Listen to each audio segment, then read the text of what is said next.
Halo guys, balik lagi bersama Bang Teo di sini. Kali ini Bang Teo akan melanjutkan cerita Again the Sky Supreme. Buat kalian yang penasaran, langsung saja ya simak video kali ini. Pada saat ini, dengan suara keras yang cepat dan memekakan telinga, 5 cahaya pedang yang dilepaskan oleh Tanyun setelah menghancurkan ratusan cahaya tombak menjadi menghilang tak terlihat. Sisa cahaya tombak masih terus menuju Tanyun dan menusuknya.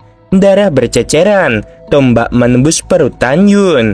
Tanyun memuntahkan darah dari mulutnya. Saat berikutnya, dia ditelan oleh cahaya tombak yang datang seperti gelombang hitam. Ketika Tanyun meninggal, ribuan tombak dengan cepat juga menghilang. Pembalikan waktu. Tiba-tiba, tubuh Tanyun yang berserakan kembali utuh. Xiao Yanting yang sudah siap untuk pergi memiliki tatapan dingin di matanya. Xiao Yanting memegang tombak ilahi dan menukik ke arah Tanyun. Ketika tubuh Tanyun ditata ulang, Xiao Yanting muncul di depan Tanyun dan dengan agresif menusukkan tombaknya ke jantung Tanyun. Pada saat ini, meskipun Tanyun tidak bisa menghindar tepat waktu, dia bisa mengeluarkan armor yang diberikan Fang Ziki kepadanya.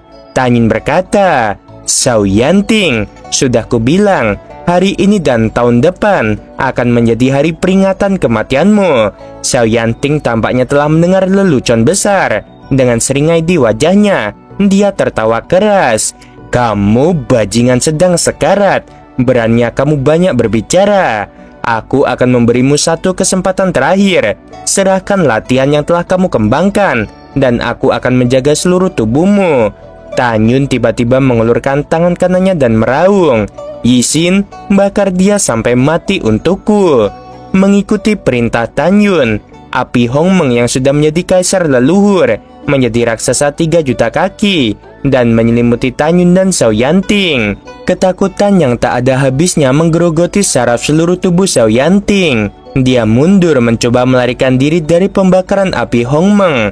Tanyun yang dadanya ditusuk, raut wajahnya yang tampan menjadi berubah dan ganas seperti hantu. "Binger, simpan dia untukku." Ketika Tanyun melakukan langkah Dewa Hongmeng dan berkedip ke arah Xiao Yanting, api es Hongmeng berwarna biru tiba-tiba meledak dari telapak tangan kirinya dan melonjak hingga 3 juta kaki. Saat menelan Xiao Yanting, itu berubah menjadi langit biru gunung es. Xiao Yanting yang dibekukan dan dipenjara di gunung es merasa kedinginan, dan kemudian dia takut menemukan bahwa daging dan darah di tubuhnya telah berubah menjadi lapisan es. Xiao Yanting yang setinggi 20.000 kaki meraung dengan suara serak, dan kekuatan leluhur kaisar kematian mengalir deras di tubuhnya. Namun, gunung es biru setinggi 3 juta kaki itu hanya menunjukkan beberapa retakan dan jauh dari kehancuran. Tanyun berhenti di gunung es dan menatap Xiao Yanting dengan mata muram dan main-main. "Jika kamu tidak melawanku, dengan bakatmu dan kemampuan tantangan lompatanmu, kamu pasti akan memiliki masa depan yang cerah. Tapi kamu menyinggungku." Dalam ratapan putus asa Xiao Yanting, lengan kanannya yang tebal dipotong oleh Tanyun. Darah membeku segera setelah keluar, seperti bunga merah yang mekar, sangat pedih dan indah. Xiao Yanting berteriak dan memohon, "Putra Sucitan, tolong ampuni aku." Melihat bahwa memohon belas kasihan tidak ada gunanya, Xiao Yanting meraung, "Tanyun, kamu penjahat tercela. Jika bukan karena kecerobohanku dan dibekukan oleh api sialanmu ini, kamu tidak akan menjadi lawanku sama sekali." Mata Tanyun suram dan dia berkata dengan nada mendominasi, "Sejujurnya, jika bukan karena aku yang khawatir akan menghadapi musuh lain, aku sudah menghabisimu dengan teknik kuat lainnya." Begitu kata-kata itu jatuh, Tanyun memotong kaki Xiao Yanting dengan pedang. Kemudian Tanyun masih bingung. Setelah dia menyingkirkan pedang, dia maju selangkah, mengepalkan sepasang tinju raksasa dan menabrak Xiao Yanting dengan panik. Tanyun tidak berhenti sampai Xiao Yanting hancur berkeping-keping dan mati. Setelah menghabisi Xiao Yanting, Tanyun terengah-engah seperti sapi. Untuk mencegah musuh dari luar, dia tidak segera melucuti formasi pedang. Setelah Tanyun menyingkirkan api Hongmeng dan api es Hongmeng, tubuhnya tiba-tiba menyusut. Dia memasuki aula Fang Zeng. Tanyun menatap lukanya. Dia mengerutkan kening. Tampaknya semakin tinggi ranahku. Tidak hanya kemampuanku untuk melompati tantangan berkurang, tetapi bahkan kecepatan pemulihan luka telah melambat 10 kali lipat. Setelah aku meninggalkan tempat ini, aku akan mencari latihan yang ditinggalkan oleh leluhur sesegera mungkin. Tan Yun bangkit, melepaskan jubah putihnya yang berlumuran darah. Dia mengenakan jubah ungu, melangkah keluar dari aula Fang Seng, dan berdiri di langit. Setelah Tan Yun mengambil rampasan, dia membongkar formasi pedang. Setelah terbang selama setengah bulan, Tan Yun menemukan tebing di pegunungan. Setelah membuka gua 100 kaki persegi di tebing, Tan Yun mengeluarkan aula Fang Seng lagi. Tan Yun duduk bersila, memejamkan mata, dan mulai berlatih. Waktu berlalu, Tan Yun akhirnya mencapai ranah kaisar leluhur tingkat 9. Kekosongan bergetar, dan aura kekerasan memancar dari tubuh Tan Yun, menyebabkan ruang ditutupi dengan retakan seperti jaring laba-laba. Tan Yun yang duduk bersila perlahan membuka matanya, dan mata berbintang menunjukkan kilau yang memandang rendah dunia.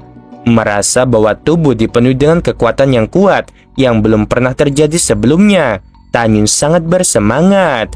Dia mengambil napas dalam-dalam. Tan Yun menjadi tenang dan berbisik pada dirinya sendiri. Bahkan jika kemampuanku untuk menantang level berikutnya akan berkurang saat ranahku meningkat, aku seharusnya bisa dengan mudah menghabisi kaisar suci leluhur tingkat sempurna biasa. Bahkan jika aku bertemu dengan seorang yang kuat di ranah kaisar suci leluhur tingkat sempurna, aku tidak akan kalah.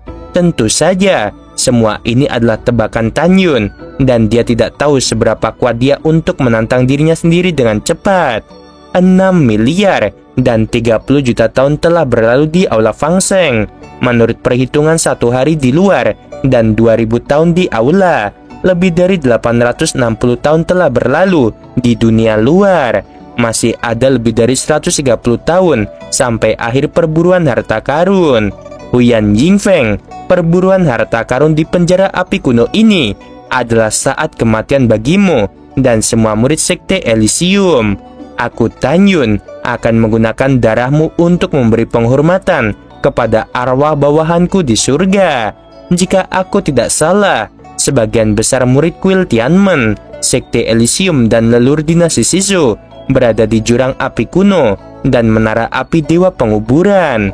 Tan Yun mengeluarkan selip batu giok peta neraka kuno dan mulai melepaskan kesadarannya untuk mengamati. Setelah itu, Tan Yun menyingkirkan aula Fang Seng, terbang keluar dari gua, berubah menjadi sinar ungu, terbang ke selatan dengan kecepatan tinggi, dan menghilang di ujung langit dalam sekejap. Waktu berlalu seperti anak panah. 30 tahun telah berlalu dalam sekejap mata.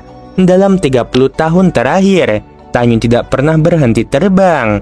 Di lautan awan yang luas, Tan Yun yang terbang melihat koordinat slip batu giok di peta dan berkata diam-diam, "Menurut kecepatanku, aku harus terbang ke selatan selama 3 tahun lagi." Bintang berubah 3 tahun kemudian. Di ujung selatan neraka kuno ada dataran tak berujung. Terlihat ada jurang tak berdasar yang sangat besar. Di dalam jurang sedalam 10.000 kaki, api yang mengamuk bercampur dengan gelombang panas yang bergulir. Pada saat ini, di atas pintu masuk jurang api kuno, ada lebih dari 30.000 murid laki-laki dan perempuan.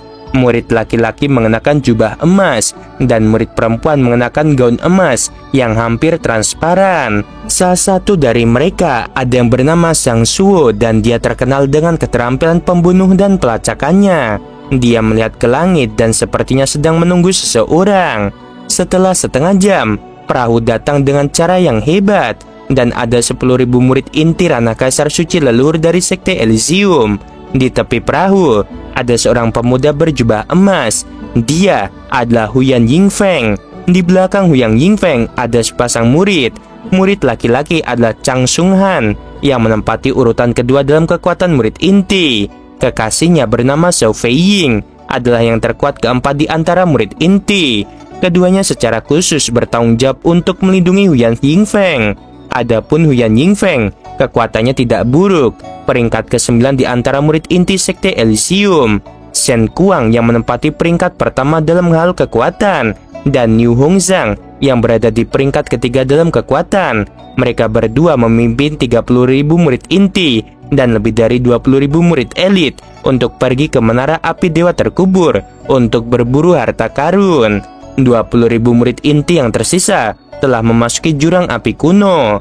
Dengan suara keras, Chang Sun Han mengendarai perahu dan mendarat di pintu masuk. Chang Sun Han dengan hormat berkata, "Jika bawahan menebak dengan benar, putri ketujuh dari dinasti leluhur Shizhou pasti telah melarikan diri ke jurang api kuno." Huyan Yingfeng menjilat bibirnya, memikirkan wajah cantik putri ketujuh dan sosoknya yang menarik dan anggun. Dia tersenyum jahat. Tuan muda ini harus menangkap kecantikan kecil itu dan kemudian memenjarakannya dan membawanya kembali. Chang Sun Han berkata dengan sungguh-sungguh, "Tuan muda, putri ketujuh memiliki identitas yang tidak biasa. Jika kamu ingin mengubahnya menjadi wanitamu, kamu harus menghabisi semua orang dari dinasti leluhur Shizhou.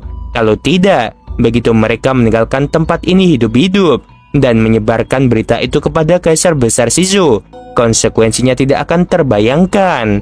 Mendengar ini, Huyan Yingfeng mengangguk dan berkata, "Ya, itu masuk akal." Sementara keduanya berbicara, Sang Shuo terbang ke perahu dan sebelum dia bisa berbicara, Huyan Yingfeng berbicara dengan tidak sabar. "Ayo, apakah putri ketujuh melarikan diri ke sini?" "Ya, Tuan Muda," Sang Shuo berkata dengan jujur. "Putri ketujuh melarikan diri ke jurang api kuno di bawah perlindungan lebih dari 20.000 orang dari dinasti leluhur Shizhou." Mata Huyan Yingfeng menunjukkan keinginan. Dia tidak bisa melarikan diri.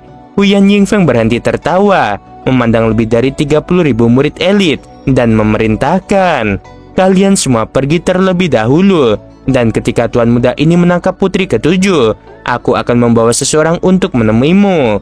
Setelah menerima perintah, lebih dari 30.000 murid elit naik ke udara seperti awan hitam, terbang di atas dataran yang menyala. Kemudian, Huyan Yingfeng memerintahkan Chang Sun Han untuk masuk ke dalam jurang api kuno yang tak berdasar. 1 jam kemudian, Tan Yun yang terbang melintasi langit tiba-tiba mengecilkan pupil matanya dan menemukan lebih dari 30.000 murid Sekte Elysium terbang ke arahnya. Ini sangat bagus. Hati Tan Yun dipenuhi dengan niat membunuh dan dia berhenti terbang. Setelah beberapa napas pendek, lebih dari 30.000 murid dari Sekte Elysium muncul di depan Tan Yun. Murid yang memimpin adalah Wang Cheng. Wang Cheng melayang di depan Tan Yun.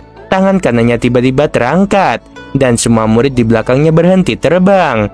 Wang Cheng menatap Tan Yun dengan dominan, suara kecil tetapi penuh makna yang tak terbantahkan. "Serahkan api dan harta bendamu, lalu kuberi kamu 3 napas untuk pergi." "Mengapa kamu begitu sombong?" Tan Yun menatap Wang Cheng. "Aku penasaran, mengapa aku harus memberimu barangku?" Sebelum Wang Cheng dapat berbicara, seorang murid laki-laki di belakangnya memarahi. "Kakak senior kami memintamu untuk menyerahkannya, dan kamu harus menyerahkannya dengan cepat." Wang Cheng menatap Tan Yun dan berkata dengan ringan, "Kamu mengajukan pertanyaan yang bagus. Aku tidak keberatan menjawabmu. Pertama-tama, itu bukan karena aku sombong. Kedua, dalam 900 tahun terakhir, semua murid kuil Tianmen yang bertemu denganku akan dengan patuh menyerahkan barang-barang mereka kepadaku. Jika kamu tidak memberikannya dengan sangat sederhana, aku akan memotong tanganmu dan mengambil cincin leluhurmu." Mendengarkan kata-kata kejam dari pihak lain dan memikirkan puluhan miliar bawahan yang dihabisi oleh Sekte Elysium, kemarahan Tan Yun memuncak. Salah satu murid membalik tangan kanannya, mengeluarkan kapak ilahi sambil terbang menuju Tan Yun. Tepat ketika kapak dewa hendak mengenai Tan Yun, Tan Yun tiba-tiba mengangkat tangan kanannya dan meraih pergelangan tangan murid yang memegang kapak dewa seperti kilat. Dalam suara retakan tulang yang membuat tulang punggung merinding, pergelangan tangan murid itu dihancurkan oleh Tan Yun. Lalu murid itu dihabisi. Lebih dari 30.000 murid dari Sekte Elysium. Mereka benar-benar marah. Di sisi lain, mata Tan Yun menjadi semakin kejam dan pembunuhan sudah dekat. Wang Cheng memelototi Tan Yun. Matanya hampir bisa memuntahkan api. Wang Cheng memerintahkan 6 murid lagi untuk maju melawan Tan Yun. Tanyun memegang kapak ilahi, berkedip cepat dari kehampaan. Tidak bagus, dia sangat cepat. Aku tidak bisa melihat dengan jelas. Orang ini memiliki kemampuan untuk melompati tantangan. Kejutan 6 orang tiba-tiba terputus ketika Tanyun melintas melewati 6 orang. Tiba-tiba 6 cahaya kapak dilepaskan dan menelan 6 orang itu. Di bawah kapak, 6 murid berubah menjadi 6 kabut darah dan tidak ada tulang yang tersisa. Wang Cheng melambaikan tangannya pada para murid. Dia sangat cepat. Kalian semua mundur. Mendengar ini, para murid mundur satu demi satu. Di hati semua orang, kata-kata Wang Cheng, murid elit nomor 1, masih sangat berwibawa. Wang Cheng menutup telinga terhadap tangisan rekan-rekan muridnya, dan dengan lambaian tangan kanannya yang tiba-tiba, pedang ilahi kaisar leluhur muncul dari udara tipis di tangan kanannya. Wang Cheng memegang pedang, menunjuk ke arah Tanyun. Dia mengertakkan giginya dan berkata, tidak ada salah satu dari murid kuil Tianmen yang berani menghabisi murid sekte Elysium sebelumnya. Kamu sialan. Tanpa menunggu kata-kata Wang Cheng selesai, Tanyun berkata dengan tegas, pergilah ke neraka, dasar semut. Langkah Dewa Hongmeng. Setelah Tanyun melakukan langkah Dewa Hongmeng, karena kecepatannya sangat cepat, tampaknya menghilang dari udara tipis dan muncul di depan Wang Cheng. Wang Cheng yang pada awalnya masih arogan, sangat mengubah wajahnya, dan firasat buruk muncul secara spontan. Dia buru-buru meraung, semua orang akan habisi dia bersama-sama. Wang Cheng meraung sebentar, dan kemudian mengeluarkan suara ratapan, karena Tanyun yang tiba-tiba muncul di depannya, dan memotong tangannya dengan kapak dewa. Telapak tangan kiri Tanyun tiba-tiba berayun keluar, meledakkan kepala Wang Cheng, dan mayat tanpa kepala itu berlumuran darah dan jatuh ke lautan api. Melihat kematian Wang Cheng, lebih dari 30.000 murid elit panik. Berhenti untukku. Dengan raungan keras, seorang murid kaisar leluhur tingkat sempurna yang kekar terbang keluar dari barisan kerumunan dan muncul di garis depan. Kakak senior Wang sudah mati, tapi ada aku. Kekuatan orang ini menempati urutan kedua di antara murid elit sekte Elysium, dan namanya adalah Kong Long. Kong Long melihat kembali ke kerumunan, lalu dia berkata dengan keras, anak itu kuat, tetapi kakak senior Wang meninggal karena kecerobohannya. Ada begitu banyak dari kita, dan hanya ada satu dari dia. Apakah kalian takut? Pada saat ini, ratusan murid terbang di depan Kong Long dan berkata, kakak Kong, kamu benar. Ada lebih dari 30.000 dari kita, jadi kita tidak perlu takut padanya. Tanyun yang memegang kapak dewa melakukan langkah Dewa Hongmeng dan muncul di depan Kong Long dengan sangat cepat. Sebelum Kong Long bisa bereaksi, dia ditebas sampai mati oleh kapak Tanyun. Mata Dewa Hongmeng. Semua murid yang menatap mata Tanyun lesu, dan ketika mereka bernapas, puluhan ribu murid menjadi tumpul. Tanyun naik ke langit dan menarik kapak dengan kecepatan tinggi. Segera, cahaya kapak sepanjang 1000 kaki dengan kekosongan yang runtuh melahap seorang murid dengan ekspresi lamban. Dalam sekejap mata, lebih dari 5.000 murid meninggal. Lebih dari 20.000 murid yang masih syok buru-buru menutup mata mereka, melepaskan kesadaran spiritual mereka, dan dengan putus asa melepaskan kekuatan leluhur di tubuh mereka. Mereka berbalik dan melarikan diri. Tanyun berdiri di udara, membuang kapak suci di tangannya, dan raungan bergema di seluruh dunia. Memikirkan kematian bawahannya, mata Tanyun merah. Dia mengejar musuh. Dia tidak menggunakan api Hongmeng atau api es Hongmeng untuk menghabisi musuh, karena sekali digunakan akan membakar cincin leluhur musuh. Jinny, Musin, King Ying, ayo habisi mereka. 11 pedang Dewa Hongmeng menuai nyawa musuh. Setiap kali Tanyun mengayunkan pedang, cahaya pedang setinggi langit meledak dengan kekosongan yang menghancurkan. Ratusan musuh segera dihancurkan sampai mati. Hujan darah yang deras disertai dengan puing-puing yang berserakan di kehampaan, menutupi matahari terbenam.